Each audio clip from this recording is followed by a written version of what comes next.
Diploma কৰা ছাত্ৰ-ছাত্ৰীয়ে বছৰি পাব 20,000 টকা, ডিগ্ৰী কৰা ছাত্ৰ-ছাত্ৰীয়ে পাব 22,000 টকা বছৰি, আৰু যদি পিজি কৰি আছে বা মাষ্টাৰ্ছ ডিগ্ৰী কৰি আছে তেনে ক্ষেত্ৰত 25,000 টকা বছৰি পাব, আৰু এমফিল বা পিএইচডি কৰা কেণ্ডিডেটে পাব 30,000 টকা বছৰি। এইটো স্কলাৰশ্বিপৰ হিচাপত দিয়া হ'ব। যদি আপোনালোকে চাব বিচাৰে বা এইটোৰ বিষয়ে অধিক জানিব বিচাৰিছে তেনে ক্ষেত্ৰত ভিডিঅ'টো সম্পূৰ্ণ চাওক। আৰু এই স্কলাৰশ্বিপ ক'ত কিমানটা সিট আছে বা কিমানটা স্লট আছে সেইটো চাও আহক। অৰুণাচলত আছে 209টা, মানে 209টা কেণ্ডিডেটে পাব। ডিপ্লোমা কৰা 20টাই পাব, ডিগ্ৰী কৰা 130টাই পাব, পিজি ডিগ্ৰী কৰা 52টাই পাব, এমফিল বা পিএইচডি কৰা 7টাই পাব। অসমত আছে 320টা, য'ত ডিপ্লোমা কৰা ষ্টুডেণ্ট 30জনে পাব, ডিগ্ৰী কৰা 200জনে পাব, পিজি কৰা 80জনে পাব, আৰু এমফিল বা পিএইচডি কৰা 10জনে পাব। আৰু ঠিক তেনেদৰে মণিপুৰৰ আছে, মেঘালয়ৰ আছে, মিজোৰামৰ আছে, নাগালেণ্ডৰ আছে, ছিকিম এণ্ড ত্ৰিপুৰাৰ আছে। এপ্লাই কেনেকৈ কৰে মই আপোনালোকক বেলেগ এটা ভিডিঅ'ত দেখুৱাম। ইয়াৰ আগতে জানি থওঁ যে ইয়াত ক্ৰাইটেৰিয়াবিলাক কি আছে, কি কোৱালিফিকেশ্যন থাকিলে আপোনালোকে এই স্কলাৰশ্বিপটো পাব। আপুনি যদি ডিপ্লোমাৰ কাৰণে এপ্লাই কৰিছে বা আপুনি ডিপ্লোমা কৰি আছে তেনে ক্ষেত্ৰত আপোনাৰ HSLCত বা আপোনাৰ হায়াৰ ছেকেণ্ডেৰীত 60% থাকিব লাগিব মাৰ্কছ। আৰু যদি ডিগ্ৰীৰ কাৰণে কৰিছে তেনে ক্ষেত্ৰত আপোনাৰ হায়াৰ ছেকেণ্ডেৰীত 60% থাকিব লাগিব।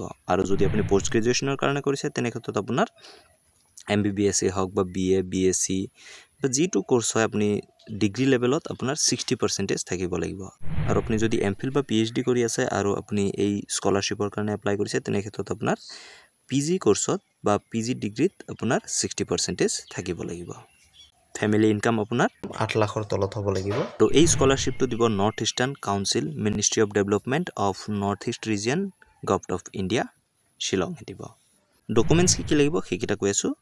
PRC লাগিব 1 নম্বৰতে, 2 নম্বৰতে লাগিব আপোনাৰ ইনকাম চাৰ্টিফিকেট, 3 নম্বৰতে আপোনাৰ বেংক পাছবুক লাগিব, 4 নম্বৰত লাগিব আপোনাৰ details of qualification examination.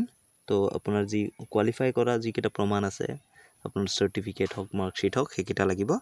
Then 5 নম্বৰত আছে চিনপচিছ, সেইটো অকল PhD বা এমফিল কৰি থকা কেণ্ডিডেটৰ কাৰণে সেইটো হয়। বাকী যদি আপোনালোকে ডিগ্ৰী ডিপ্লোমা বা পিজি কৰি আছে তেনে ক্ষেত্ৰত আপোনালোকৰ এইটো দৰকাৰ নহয়। চিনপচিছ এটা লাগিব যোনে এমফিল বা PhD কৰি আছে, আৰু ইয়াৰ লগতে এনি আদাৰ ডকুমেণ্টছ আপোনাৰ আধাৰ কাৰ্ড বা পেন কাৰ্ড সেইকেইটা দৰকাৰ হ'ব পাৰে। অনলাইন এপ্লিকেশ্যন প্ৰচেছ ষ্টাৰ্ট হৈ গৈছে 25 জুলাইৰ পৰা, আৰু লাষ্ট ডেট 31 অক্টোবৰলৈকে। এপ্লাই কৰা লিংকটো মই ডেছক্ৰিপশ্যন বক্সত দি থৈ দিছোঁ, আপোনালোকে গৈ তাত এপ্লাই কৰিব পাৰে NSPৰ থ্ৰু দি। আৰু যদি আপোনালোকে নাজানে তেনে ক্ষেত্ৰত বা আপোনালোকে যদি কিবা প্ৰব্লেম পায় তেনে ক্ষেত্ৰত কমেণ্ট ছেকশ্যনত নিশ্চয়কৈ ক'ব, মই ডেফিনেটলি আপোনালোকক হেল্প কৰি দিম।